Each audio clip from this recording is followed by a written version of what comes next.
The wife beater's back, alright.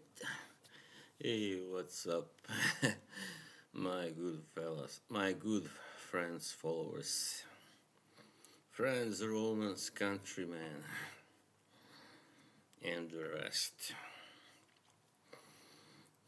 Once again, yeah, I watched something that once again made me do a video. I just can't stand these guys who are so goddamn supposedly left wing, in the United States and UK also. I mean, what that video was about was an older black guy, all right, who was talking about on CNN how a black-owned business supported Donald Trump, all right. They sell MAGA merchandise, and he was outraged because it was against everything that people of color should stand for, I guess, especially black people. And yeah, I mean, and then of course he was going on about white racism and yada yada yada. And I just wonder how these, when will these people get tired of this whole speech, this whole thing? Because I don't know how to call it that tirade. It's been really worn out by now, really seriously worn out, man. And yeah, first of all, they don't speak for the majority. I don't think they do. I mean, I have seen other, like, for instance, the most famous, maybe UK woman, a black activist as she calls herself, is called Iman Aiton or Aiton, I don't know how you pronounce it. And she always goes to these. She's been in Piers Morgan several times, and once I saw her attack this older woman of color, let's say, from UK, because she wasn't radical enough. And this is a young woman. She's shameless. She has no standards, no morality, of course. I've seen pictures on her Instagram, by the way, of her like dressed pretty, you know, inappropriately for a woman of her standing, of her, public persona. Let's say rather famous woman who is not an actress or a model, but actually a political figure. So yeah, but I don't believe, and I hope they don't really have much influence over the majority of the youth, especially in UK and USA, of the same race, because it would be very, very bad if they did. What is their goal? Because I don't think their goal is to fight really racism or prejudice as much as just establishing their own propaganda and just always being anti-establishment, whatever the establishment is. You know, whichever party is currently in government, they will always talk the same. Doesn't matter if that party is doing something to combat prejudice and racism. Doesn't matter really. Yeah. So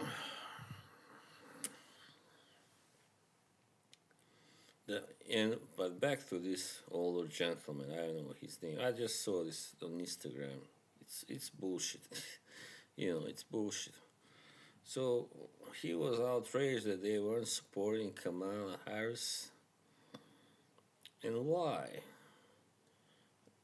Because simply they are supporting Donald Trump because it, and they think it's a disgrace because he is white, and he's not ashamed of that either.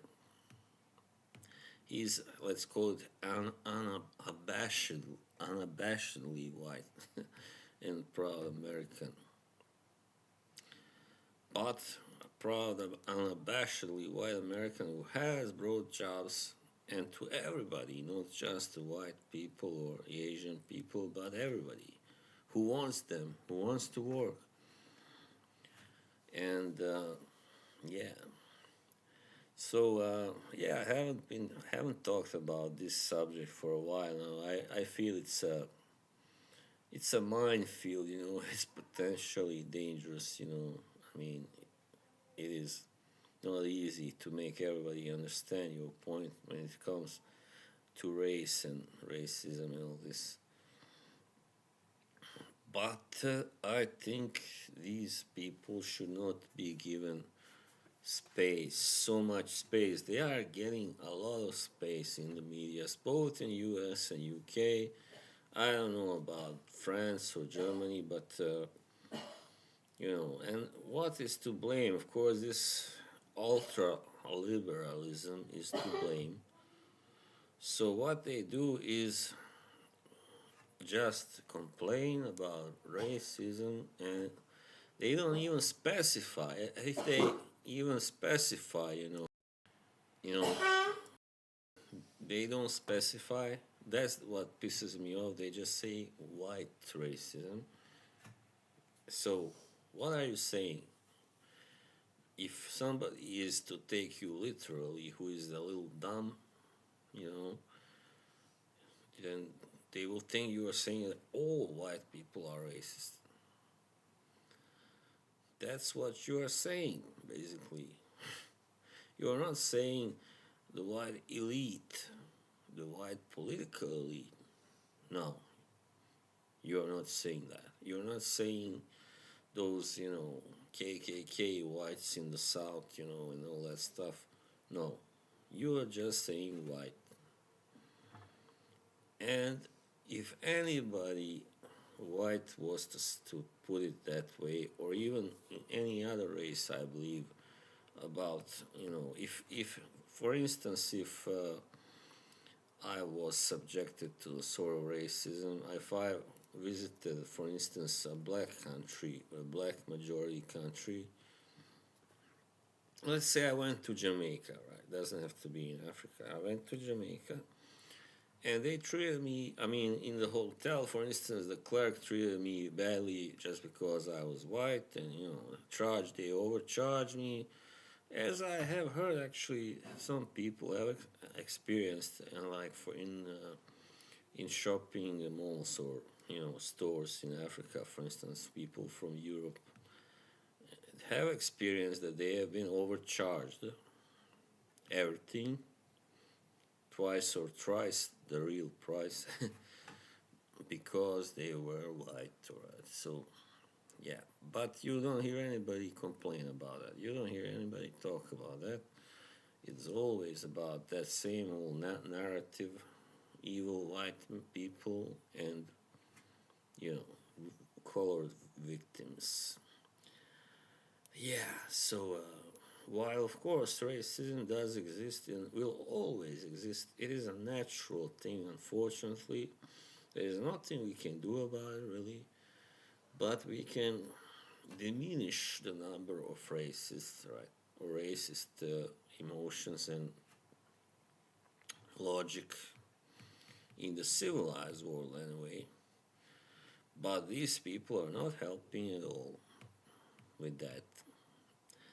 No, rather they are doing the opposite. They are doing a lot of damage, actually, with this kind of rhetoric.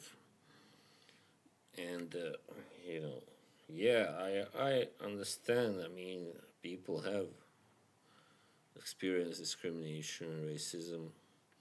I mean, even myself sometimes have I can say, even because I am white, but anyway, it was discrimination. I have experienced it here where I live. But I mean, that someone should make such a big deal out of it and, you know, just not be very generalizing. It's as if somebody pissed me off here and I went online or even worse on a podcast or some kind of show and said, "Oh, all Norwegians are racist. They are all bad. They are assholes." Would that be all right? Of course not. So, and that is that. Now we go over to something else. I mean, this thing with Trump. These people, like that gentleman, are desperately trying to claim, as many people of their race to vote for the Democrats, for Harris instead of Trump. So that is what it's all about. They are saying, no, no, don't vote for that evil white man, who didn't even condemn that protest march which happened, right after he became president, pretty much. He didn't condemn that, and yeah, maybe that was a mistake also, but he still has worked for the country as a whole, not just for the white part of it, the majority part. I'm not gonna sit here and say Trump is a great guy or a great president, but he sure as hell has proven himself as rather efficient when it comes to rebuilding the American economy, and he has been president before. Kamala Harris hasn't. She's been a vice president, but that's not the same, of course. So, judging by her whole administration, people around her, there's little that says that she might do a good job, but maybe, I don't know. This is not really about that. It is about these kind of racist illusions, you might call them. That misconception that, yeah, because you are black, you should vote for Harris because she's black also, or yeah. Anyway, she's considered, I guess, that same as Obama was, and yeah. So that is just baloney, of course, and people should not use that also as a platform to make some racially charged speeches. That's all I'm saying. I know people here on my YouTube who are black and who will vote for Trump. So why not let them and not make them feel guilty because of that? That's what I'm saying. So yeah, I mean, the big problem is now that the wrong people are always getting, their platforms in media. Wrong people who belong to a minority too often get their say, and the right people who are not prejudiced, who are not extreme in their opinions, they are ignored pretty much. So, and that is all, of course, a product of this time, the cancel culture, the woke, you name it. And there's not much we can do, but I'm just appealing to you, people of color, don't fall for that crap, don't, we are all the same when it comes to